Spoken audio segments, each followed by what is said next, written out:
This is an interesting card, number 10.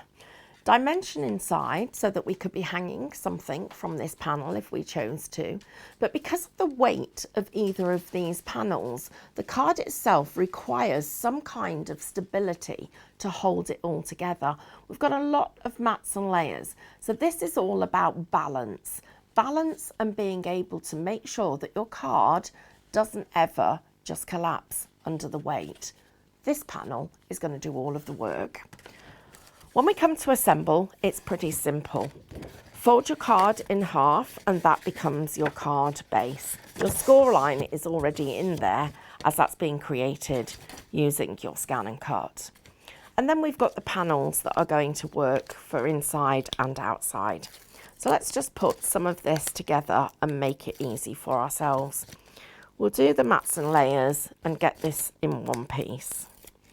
So the first panel is going to sit inside and it's going to sit onto the base, leaving just an equal border all the way around. I'm going to do the same here and layer this one up.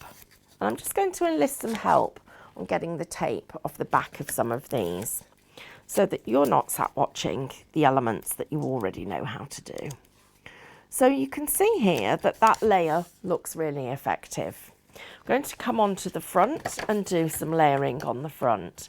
This time we're going to put 3 really detailed and high depth dimensional panels. So the depth here is the thing that we need to consider because this foam tape is actually 3mm. And 3mm foam, when you're putting this amount of cardstock on, not only gives you a lot of dimension, but it also changes the balance of the card itself.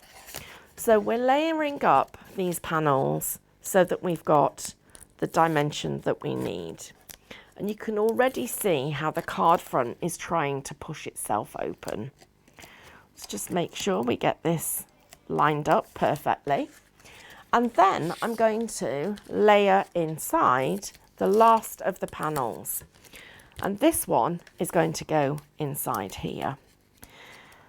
So we're mindful of the fact that it's actually pushing the card open. But more than that, the weight of all of these panels could make it fall over. So how are we going to actually counteract that? Well, you saw that in the very beginning with the card that I've got here. And it's this panel that is going to do all the work for us. So we've got 2 pieces matted and layered with that concertina effect.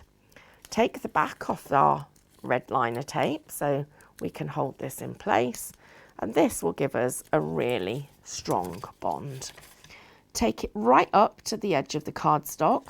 Use your fingers to line it up at the very top.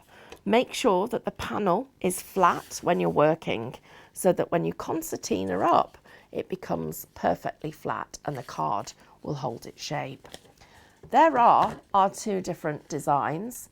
There are the 2 panels that we've been working with and 2 fabulous cards ready for us to decorate the insides and the front.